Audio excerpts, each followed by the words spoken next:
This conference will now be recorded.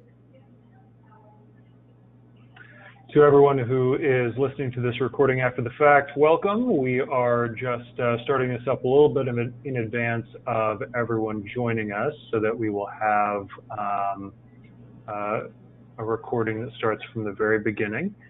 If you are here in the meeting, if you could please make sure your microphone is muted whenever you're not speaking. We want to make sure we cut down on as much background audio as possible.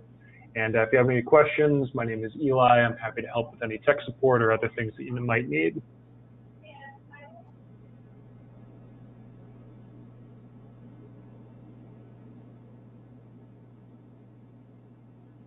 We'll get started here at 4:05, so about 3 more minutes.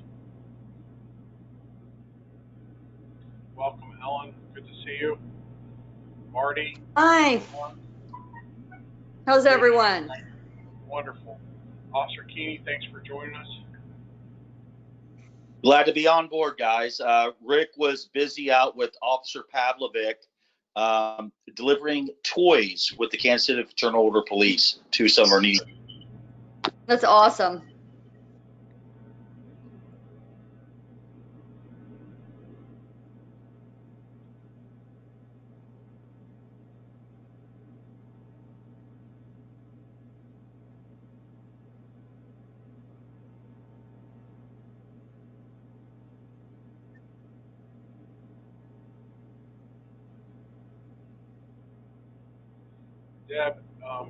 Dave called just beforehand and said that he's had an illness in the family and may not join us.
I think we waited the obligatory 5 minutes. Why don't we go ahead and get started? Would you mind running the meeting?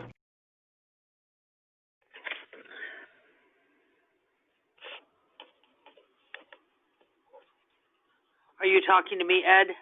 Yes, ma'am, I was. I was just saying that Dave called and said he had a family health issue and wasn't going to be able to join us to chair this. Okay, I'm pulling up the agenda. Okay.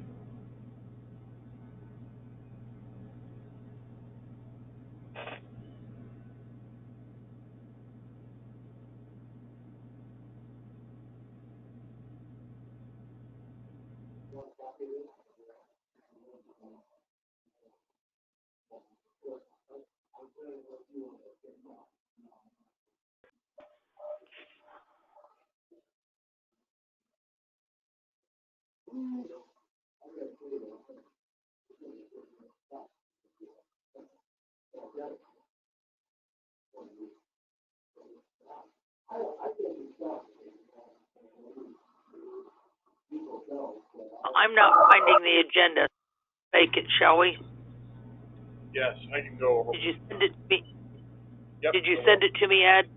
Yes, ma'am, I did. I'll send it again. I'm not. That's okay.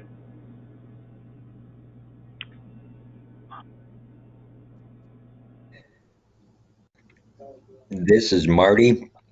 I, for some reason, can't get my camera hooked up today. Eli, is there something that you guys are controlling on your end? No, nothing on our end, Marty. If you go to the gear setting icon for GoToMeeting, you may see there are two general options there. It says computer and phone. And under the computer heading there, you should be able to choose, well, no, I'm seeing here that's microphone and speaker. Should give you a webcam option too. Mine just isn't displaying because I don't have a webcam on this computer.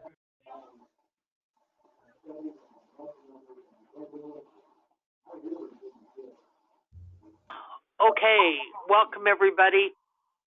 We have the minutes from the last meeting before you. Has anybody had a chance to take a look at them?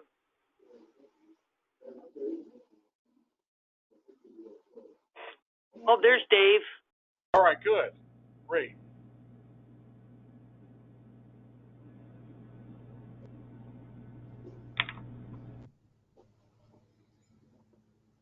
Hey, we just were getting started, so. Okay, like I say, I haven't had a chance to look at any minutes or anything, so go ahead and take it. Is there a motion to approve the minutes?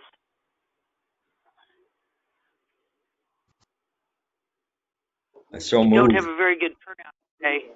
So second. Thank you, Al. All those in favor say aye. Aye. Hi. Aye. Aye. All right, KCPD Shoal Creek, report please. How are you, Bill? Are you back to normal now? I am. I'm back to normal. I'm back to full regular duties. We've been doing a lot in the area to let everybody know. Some of the things that we're doing for the holidays to assist some of the families, and that's what's taken Officer Pavlovic and also Officer Jones away, is that the Kansas City Fraternal Order of Police every year does a shop with a police officer event. This year we did a little bit different because of COVID, and they were able to send out a wish list to our social workers at each of the divisions. And then those social workers went out to those families with needs that are in each division, which I liked a lot better because that meant everybody within each division, including Clay County and Black County and the Northland, those needs were addressed. And Officer Pavlovic and Officer Jones went ahead and volunteered for extra duties later on for the event for some of our urban core families. So that's where they're at right now. As far as in the Vivion corridor, one of the things that we're noticing an increase in, I'm sure everyone else has, is that we're starting to see a lot more of our panhandling and our homeless coming around the area. Again, the ordinance that we have on the books right now is inadequate. It does not do anything for the law enforcement when people call 911 because of individuals standing in the along the streets or on the islands. That the way the ordinance is written, unless the officer actually views the individual, that means the officer views the individuals actually in the street, what they're doing is not illegal. And so it's very frustrating for us. So when we go out there, we'll hold ourselves out in the area. We'll do some observation, hoping and wanting for the individual to go ahead and step in the street. Then we can go ahead and start issuing them a citation. And the reason why we want to do that is because we want to be able to approach those individuals for probable cause, and not just because of the fact that they feel they're being harassed. When we don't have an actual ordinance violation, someone standing there and being approached by law enforcement, especially what we've seen over the summer, is viewed as harassment by law enforcement. So we're very careful on how we actually go about and do our business. And so we get a lot of complaints in regards to that. Another thing that we've noticed along the Vivion corridors in our green areas, especially along the what we call the annex, which would be that little strip mall along Community America. Behind there is some property that's owned by Curie's Property, and we work with them quite a bit. And those owner of that property sends out a management group that assists us in regards to homeless camps that develop in that property.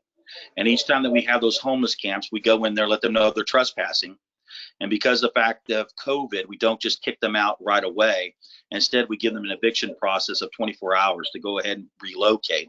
We don't necessarily do that in and of itself alone. We bring out our social workers and also other resources within the area to come out and also give them some other options and to possibly get them down into a place of shelter or somewhere else to get them off the streets.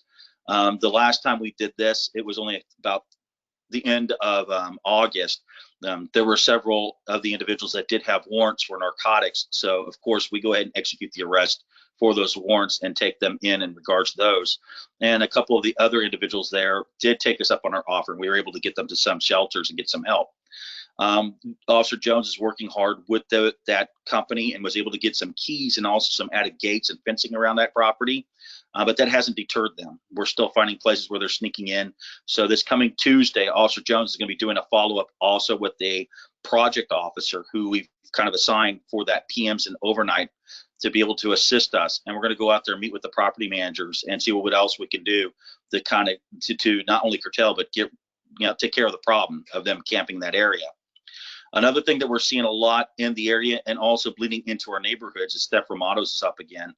And I'm sure you've seen, if you're on Nextdoor, you've seen plenty of the posts of please do not leave your automobiles unlocked. Please do not leave your belongings outside your vehicles.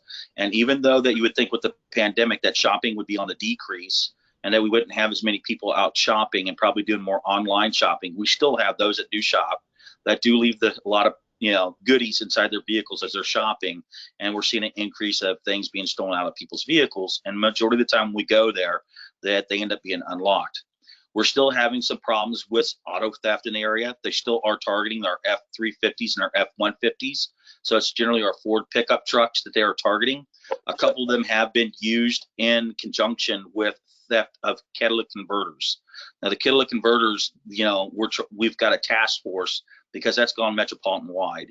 And we got hit hard along the Mannheim, which is the auto auction down over by just south of Gracemore, and also along those cars on those car lots.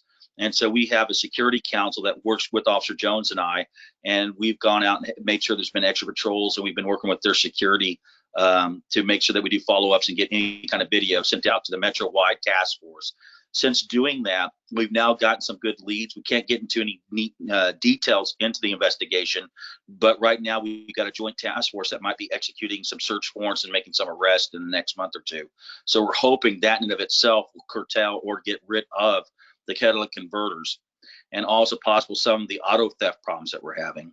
Our crime-free officers in Show Creek Patrol divisions are Officer Rains and Officer Brilia. They've been working really hard up and down the different areas that lead off, like Knollwood Apartments, which is down the street from Vivion Corridor, and they've been working with the property managers with those different apartment groups to make sure that if there is any kind of reports of narcotic violations or usage of any kind of drugs or sales of drugs, that they can get in there and be able to remedy of those problems. We've seen an actual decrease of calls for services in those apartments surrounding the Vivion Corridor since they've been upping and increasing their efforts with the partnerships they've made with apartment managers. I like to see the new car wash. I don't know if you've all seen it over there, right there behind the Quick Trip, which is really wonderful and terrific. They've been working really good of getting us any information if we are having problems with the panhandlers or homeless that are walking over in that area. But what we also are working with the Northland Coalition that deals with our youth and also Tonka Nation, also Oak Park and Staley High School, is also targeting our businesses that might be selling single liquor or alcohol beverages and being able to educate them on, that it might not be a good idea, that you might be bringing some of the people into the area that you might not want in the area that could drive away a lot of your customers. They've created a flyer, and we're going to be having some students that are going to be able to go to the different businesses and to be able to give them some information and education tools in regards to that.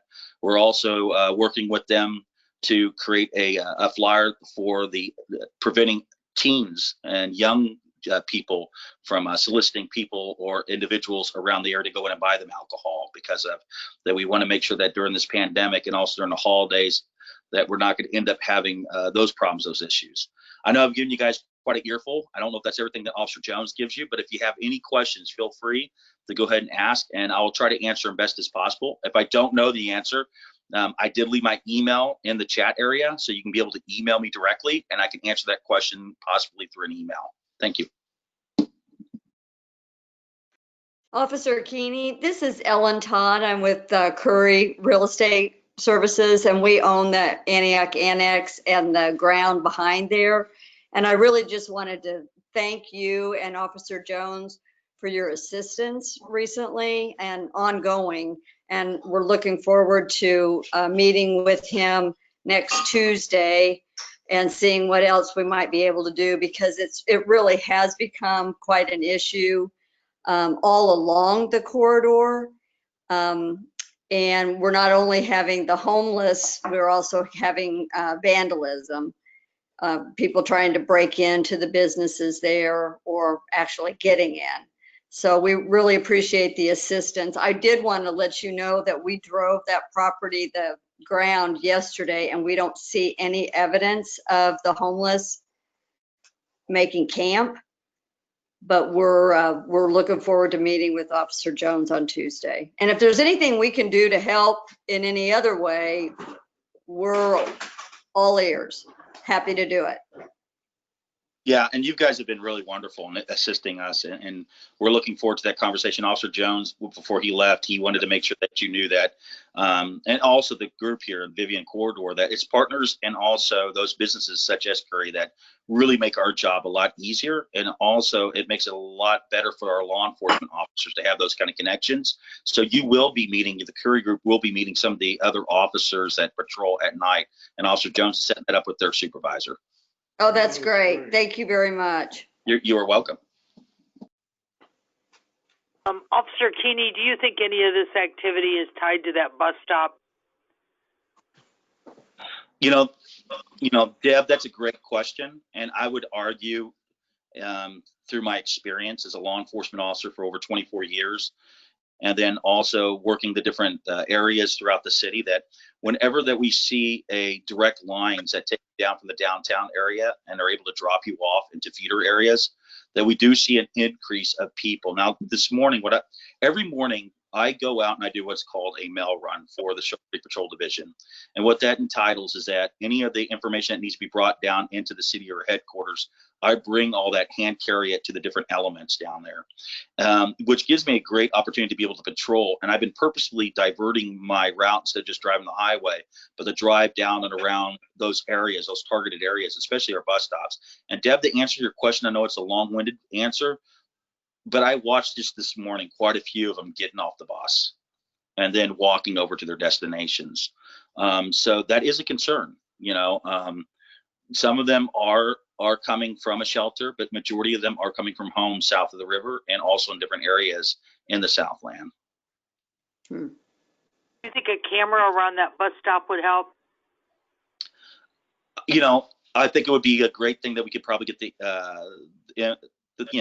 get it there, but also to have it connected with the logistics downtown. And so if we probably get a hold of the supervisors, talk to them on how that would work, because I don't know if you all know, but we do have officers that are assigned to the ATA that go out and respond to the bus. I mean, we have 2 dedicated officers. That's all they do. They literally work the bus problems and bus stop issues.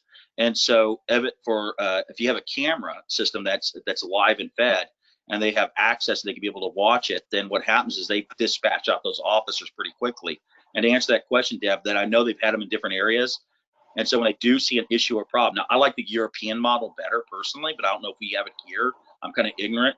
But the European model is that there's an audio capability too, so the command post can actually get on it and push down and say, you have been loitering, you've been in the area for over 20 minutes, law enforcement has been notified, you need to leave. And I like that. I think it's awesome. Now, a lot of people don't like it because it sounds like Big Brother's all around and he's watching or she's watching, and they don't like that idea. But you and I both know it's a bus stop. You don't have that expectation of of that much privacy when you're at a bus stop. You're in public view. You're part of public scrutiny. I just like that model because it does deter it. But that's a good question, Deb.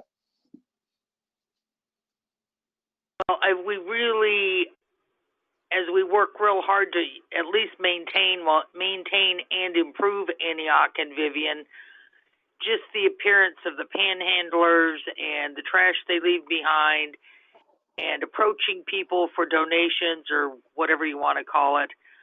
I imagine too that some of the shoplifting or a lot of the shoplifting is related. We need to get a handle on it. And I know your ordinance is really limited, and I don't see in the near future where an ordinance would be accepted by the city council. I would have to agree with that. To, I would have to agree.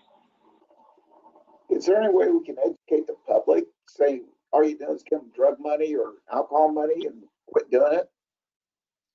Well, you know, the thing that we've noticed in different cities that have done campaigns, it's better done not through the law enforcement community, but through grassroots communities out there. And so I think, you know, trying to educate the Greater Kansas City Coalition to End Homelessness to understand that we're not picking on, we're not demonizing, we're not trying to say that people of need are horrible people and that we're picking on them. And then also when I started the Northland Homeless Assistance Coalition, the majority of them understand that on my coalition. But then when you look at the Greater Kansas City Coalition to End Homelessness, David, it's that they look at it as we're criminalizing homelessness. And that's not true. And so trying to educate the community, if it comes to the law enforcement community, that's generally where they lead towards. They say, well, let's see what they're doing. They're trying to criminalize the homeless. They are picking on them. But if it generally comes from our neighborhoods, our school districts, our other resources where they educate and maybe even put out, you know, billboards or other means saying, hey, there are better ways to assist someone than to enable behavior. You know, those tend to be a lot better, David, than any other method that I've noticed. I know Colorado Springs, David, if you ever want to do some homework and look at what they've done, it's pretty amazing, some of the things that they did. Of course, we all know what New York did with Mayor Giuliani. I don't think that kind of approach would necessarily go well within our city, to be quite honest, David. I don't see that happening. It's just, if they don't make money, they don't come. They're only there. I would agree. So they have to give them money. I would agree.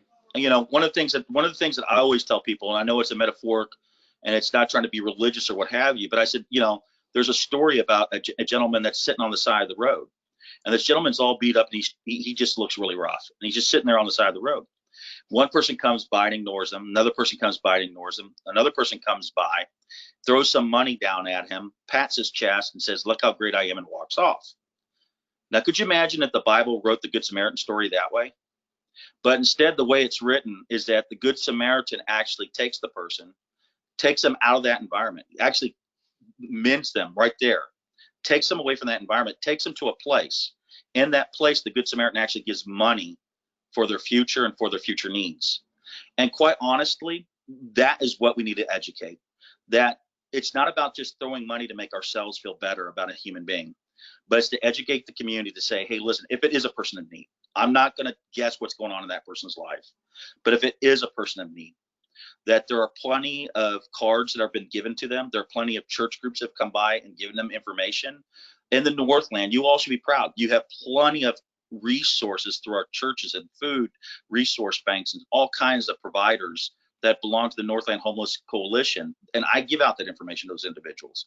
And David, what's so sad is that a lot of the ones that definitely need it, the reason why they come up here is because they feel safe. They don't feel safe down in the inner city. They say the same thing that my community members say. Well, I am homeless. I'd much rather camp up here because I'm not going to get mugged. I'm not going to get raped. People are going to take care of my basic needs. And I do have an addiction issue, and I do have a mental health issue. And I've tried things, but I just can't stick to it. And so since we've got the social workers, it works wonderful. Just to give you a report, we had 3 individuals that were camping behind the Home Depot at 152 in Church. I got the social worker in there. We connected all 3 of them with family, and we found out they all lived in California. They just didn't have money to get back to California. They're now back in California. And so getting those social workers, getting those people on the street to get out there and actually talk to those individuals, find out what their needs are, find out how we can assist them. And then the ones that are just taking advantage of us, that getting off the bus, coming from a home and actually sitting in there, that's the ones that are most frustrating. And that's why we need those ordinances. That's why we need to have it where you can't just go on the side of the street. Now, it's not going to stop them from getting into private property. Well, no, it's not. But private property, all we got to do is get a hold of the property owner and say, hey, do you allow soliciting? No, we don't. We have ordinances against soliciting on property. So once they get on to David Horn's property, there's ordinances that tell you can't solicit if there's signs up that says there's no soliciting on this property. And if the Horns say, nope, we don't want them soliciting there, we can enforce that ordinance because it's not no longer a public domain.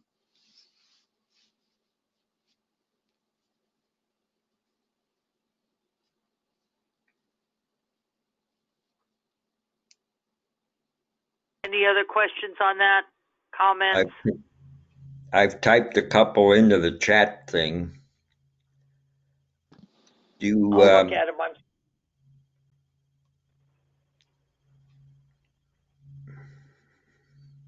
I can read those off. So Marty's first question for Officer Keeney, are there any problems on the south end of Lakewood Greenway and south, maybe from that position? What kind of apartments are you noticing, Marty? I haven't been able to walk around that much, and I'm curious because we've had issues along 46th Street, and I was just curious if they were passing through or what they were doing. I'm talking about the homeless. Yeah. We do have them cutting through 46. We did have a couple that we get calls quite a bit along that greenway, and it's a boyfriend girlfriend couple. You all might have seen them if you've ever driven them down the Vivion. Yeah. They tend to always be arguing. They tend to be fighting with each other. I mean, I've had citizens actually witness domestic violence, assaults happen between the two of them. But by the time we get there, and I don't blame the citizens, the citizens no longer there, so we don't have a actual witness.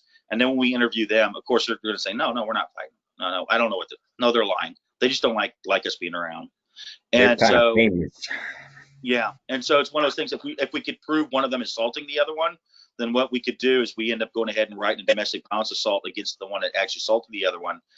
If we could have someone that could stick around and say, say for example, they're in that strip mall, and one of the owners say they're disturbing the peace of the customers, they're refusing to leave, they haven't left, we've given them numerous trespassing, we could start issuing them charges that way. And so that's the education piece that Officer Jones and also I have been working on with the different people in that area, Marty. But once they get in those neighborhoods, it's a totally different story, isn't it? Because now they're walking along streets, they're walking on the sidewalks, and then all of a sudden we don't have those ordinances to enforce, and all we have is an individual being overly demonstrative. Let's just put it that way. So yes, they do cut through. Officer Keeney, I'm pretty sure that couple was the couple that we had to call the police on at the annex just yesterday. Yes, and they started coming after me. Yes, that's the couple. That's the couple. We know them very well. The officers that you're going to be meeting next Tuesday, you can ask them 20 million questions. They know them well. The sergeant knows them well. You can ask them 20 questions. The key thing is being able to get, people that are going to be willing, and I know Curry will, but getting other individuals or people to stick around, be willing to sign, subpoenas, be able to give them that, getting them to be able to be a witness to any kind of ordinance that we can come up to start enforcing them. My biggest thing with these individuals, and then people look at me and go, why do you want to give tickets? Why do you want to give tickets? If there is a narcotic issue involved in their life, if there is a issue of mental health, I can then take that violation, that summons, and I can then refer them to a specialty court. I can get them into a drug court. I can get them into if they're a veteran, into a veterans court. If it's mental health, I can get them into mental health court. But without having that weight or that anvil above them to say, you will go get help. There are many of our people that are out there that are struggling and are horrible to themselves. And quite frankly, they're now affecting their environment and also their community. And so those ordinances, it's all about rehabilitating. It's all about getting them the assistance so that when they do get released back out in public, that they are not repeating the same thing. And so to me, we need to have those specialty courts. We need to have those specialty courts where they're operating. And with this pandemic, folks, even with the specialty courts, they're being continued. They're not getting them inside those courts. You're not getting them the assistance they need. And if I put Stephanie Boyer out here one time, and she's the one that helps run the Casey Rescue Mission. Well, now it's changed its name, but she could come on here and she could tell you over and over again, because she worked the drug court with me when we were down there for 2 years, and they work big time. It's everyone working together, all of our resources working together, and they have to be open, and they have to be, so the quicker this pandemic can end, I think that we're going to see some changes happen a little bit more quick. Hopefully, I'm knocking on wood. I'm being an optimist. And then the second question. Oh, sorry. The second question from Marty is: do any city council members have the same problem with folks on the medians? Yes. Your first, second district council are very much for the ordinance. That's it now. I mean, literally right now, with what happened over the summer, with the protest and some of the concerns about how strong of a police force do you want? How do you want your ordinances written? People are looking at them, and they're looking at, are we demonizing? Are we criminalizing issues that are social issues? And so that's why you're hearing a lot of the debate whether or not it should be social workers working it instead of, where you have law enforcement that's put into the criminal system. My argument is that, and it's not that you're not criminalizing an individual, you're criminalizing a behavior that is criminal. So if someone is breaking a law, it doesn't make them necessarily an evil, bad, horrible person, but the behavior itself is a crime, and that crime has to be looked at. If someone is trespassing on private property and they're defecating in public and they're leaving trash all over the place, those are quality of life issues that we have written into our ordinances. And when you break those laws, you've committed a crime. We could have social reform in our courts. That's where we need it. That conversation is what needs to be taught. Instead, we attack the police department. Instead, we protest the police department. Instead, we go after the police department. We need to have those same protests and those open discussions to say, why don't we have better social programs such in our court systems, so we can address these issues, so that our communities that see this, that they can get the assistance they need to these people and get them into the help that they need and get the rehabilitation happening.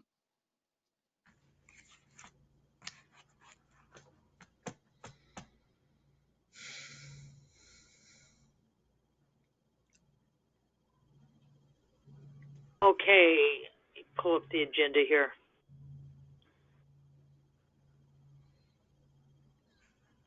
Streetscape plan, Mario.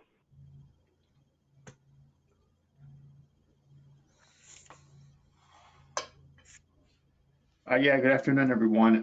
Just wanted to provide everybody a quick update. We've been working with the City Council over the past 4 weeks to get the authorization to allocate the money for the streetscape project. This morning we had a long hearing at the Transportation Infrastructure and Operations Committee, which actually was a vote of approval on a 4-2 vote. Council members Hall and O'Neill are working with the rest of the council to make sure that at the legislative session tomorrow, the ordinance can be approved. And I think with that in place, we will have the funding to proceed with the project. So I would definitely, if I were committee, would thank council members O'Neill and Hall for all the work that they're doing. It's been a bruising 4 weeks since we put this on the floor, and I think they've been doing an incredible amount of work to try to get us up to this point where we're at today. So we won't know until tomorrow, until if their ordinance approval, what happens next. But nonetheless, we are going to continue to work with the Olson team to finalize our plans. We are trying to We're still going over some changes that MODA has requested. In fact, we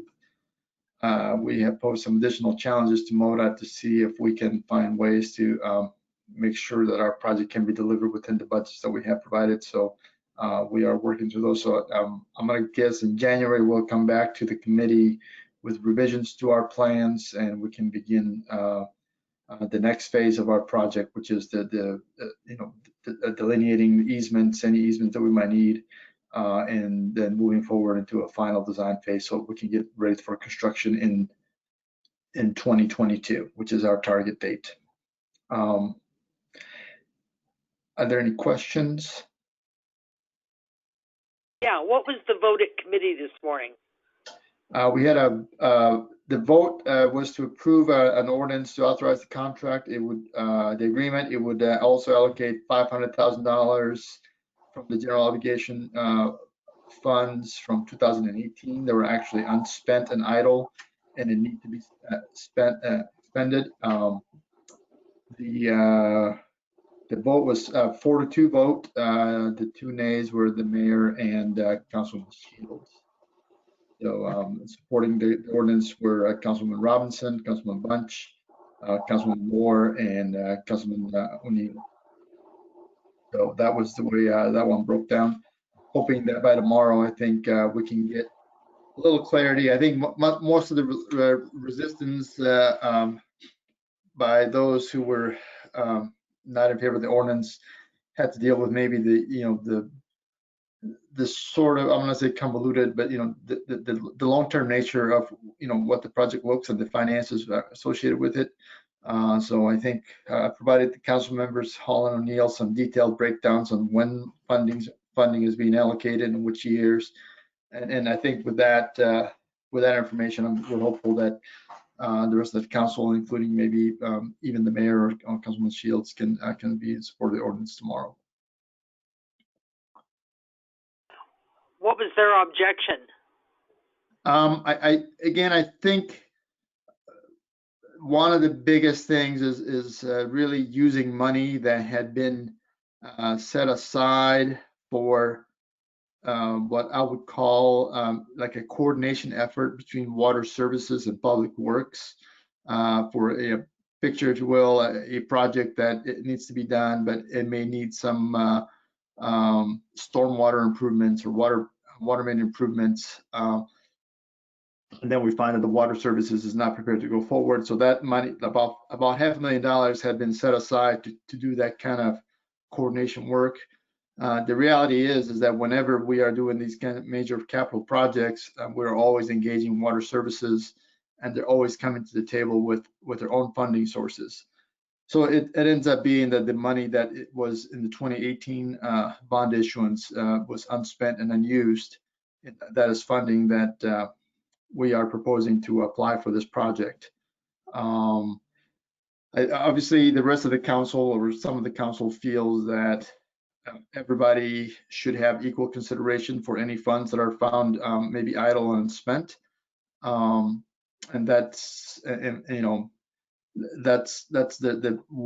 of the reasons why we had some reluctance. On the other hand, one of the things that I did do this morning is I provided the rest of the council a brief background on the project and what we're trying to do. Provided the rest of the council a brief background on the committee and the Focus Vivion Road Group and the work that it does as far as promoting the development and upkeep of the Vivion Road Corridor. So from that standpoint, there is no objection, if you will, to what we're trying to do with this project. I think everybody's supportive of the project. The only issue is it just comes down to the money that how we're going to get to the end game, and that's a hurdle that I think it's if you really want to go to the edges, I think you'll always find a room for debate. But if we get the council to focus on the areas that where we have common ground, which is to say we have a good project that serves a good community, then I think we can get to where we need to be.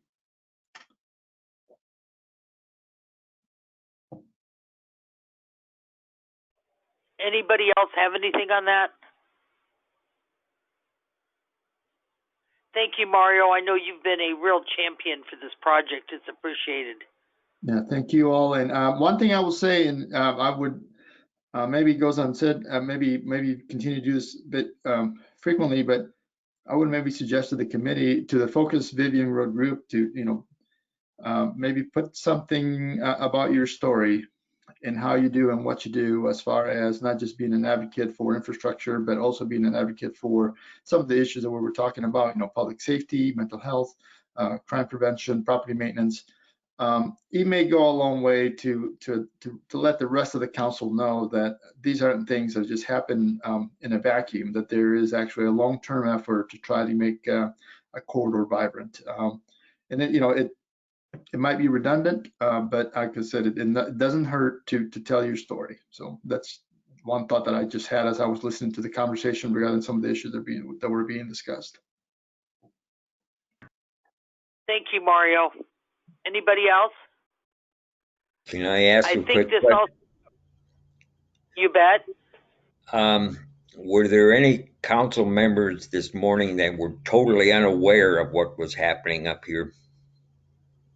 No, there were not. I mean, everybody was pretty well aware, and then specifically, like I said, I made it a point to go through the history of the project, on how we came to be, with the planning efforts that have been done, the studies, the conditions, and the issues that we're trying to address. I don't think there was any lack of awareness from anybody. But I think, like I said, I mean, the community involvement aspect of the work that is being done, the fact that some of you have been with this project for years and continue to be involved with the project, is a story that people need to be reminded of. And I think it may be, lets people get away from arguing about dollars and cents, and begin to maybe pay more attention to what we're actually trying to accomplish. Thank you, Mario. Update on GAP funding. Did Mario cover that, Ed? Yes, ma'am, he did. There is one item. We just found out we've got a grant that we're going to pursue over the next month. He and I are going to work on writing that up and see whether or not we can get a little additional funding from that, and that may help with softening a little bit of the request that we've asked for. So, Mario, was that like 250 that we were thinking we could go after? Yeah, there is a grant program. It's called the Recreational Trails Program that is going to open up on January 7th. It's too late for what we need right now, but it may not be a bad idea to be thinking about banking money for, just in case additional funds are needed. I don't want to confuse anybody at this point with this additional funding source. So I just kind of want to keep it on the down low until we figure out exactly how this ordinance is going to come into place. Because what I'm really trying to get at is, I am really trying to get at funding and ordinances approved to the point where we can sign an agreement with MoDOT and return it to them, so that and we are trying to put together about $2.1 million of local money that we want to make sure it's available by July 1 of 2021. As of right now, everything is in place for that to occur. So anything else that we get over and above that is going to be gravy, so to speak. But so I'm not going to count on that, on any additional grant funding. But if we do pursue something, like I said, it would be gravy. Mara, you mentioned, I think a couple of weeks ago, that that MoDOT was having a meeting, the commission, and that this was possibly going to come before them. Do you have any input on that? Yes, thanks for bringing that up. The cost share committee, I think, is going to meet tomorrow, if I understand correctly. We have requested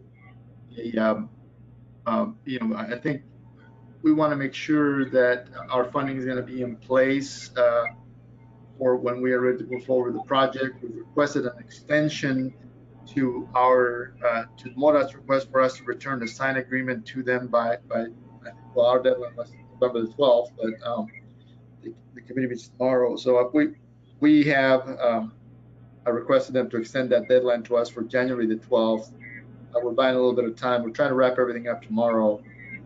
I think today's committee action goes a long way to giving the culture committee some level of comfort that we are prepared to move forward with the project.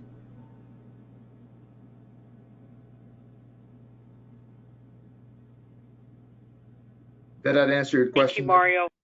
That does. Thank you very much. I think we're ready for other business.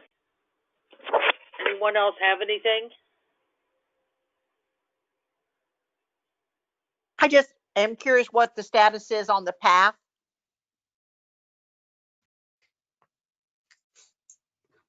This Sharon, who is just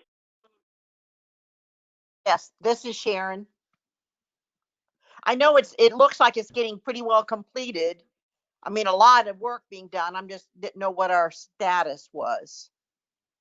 you're talking about the one that will run from Shoto to Brighton. Yes. We need to get somebody on here to speak to that. I don't know. Do you know anything, Mario? That was a Westminder project. Yeah, I believe the Parks Department is managing that project right now. It would be Richard Allen would be the person to bring on board. I can reach out to him and ask him to provide an update to Ed, so that, or maybe be in attendance, so attendance the next meeting, so he himself can give you a more detailed update on that project. So I'll reach out to Richard and ask him to give us an update on how that project is progressing.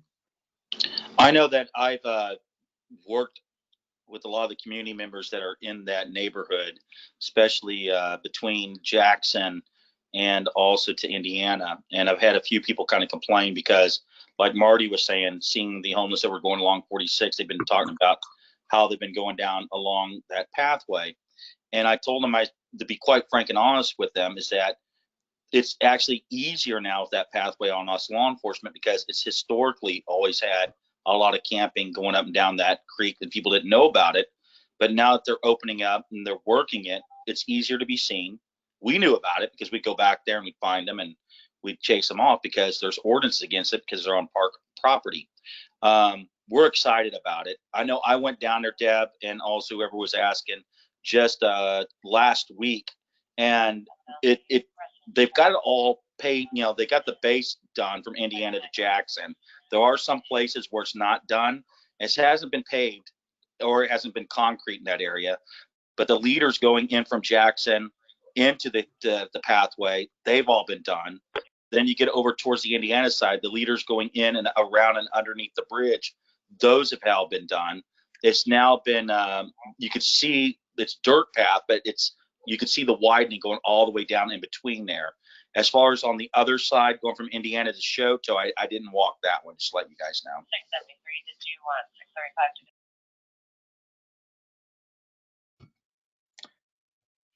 635 to Yeah, I will ask Richard to provide an update and maybe be in attendance at the next meeting. But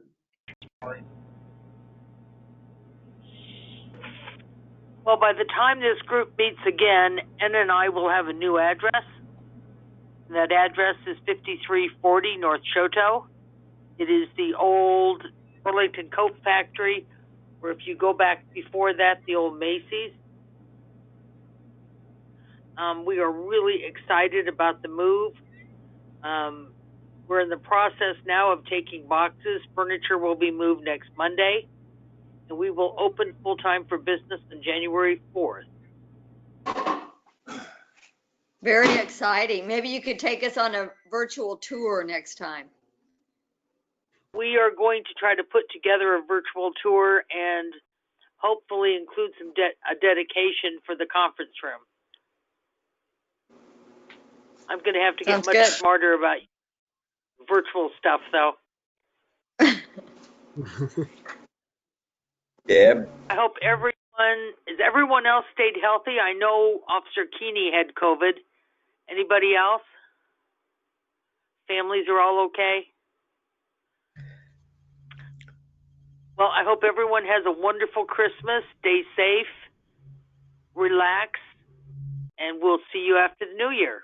Dave, did you have anything as chair to close out? Not really. I apologize for being late. It's not COVID, but we've had some family health issues with my father-in-law, so I'm kind of playing it by ear, minute by minute, as to what I have to do. So I apologize for not being prepared today. The only other thing that we didn't talk about, that I don't know if there's been anything new on the the old Walmart building. Is that still a dead issue?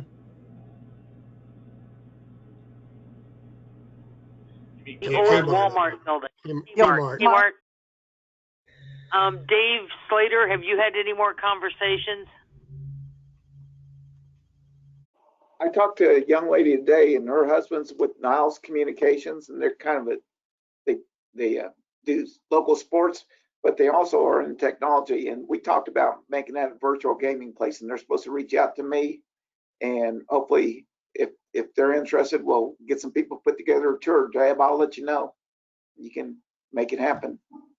Great. Get me with the right people. I'm telling you, that virtual thing's going to happen. If we're either going to be on it, or our kids are going to someplace else to play. And when I say kids, I mean anybody probably under 40 years old. So. Well, if there's nothing else, Merry Christmas, everyone. Merry Christmas. Be safe. Merry Christmas, and prayers out to you, Dave, and your family. Okay, thank you. Absolutely. Merry Christmas. Merry Christmas. Absolutely. It's been another great year. Thank Look you. forward to seeing you all in our new location after the first of the year, Yeah. virtually. Virtually. Take care, guys. Bye-bye.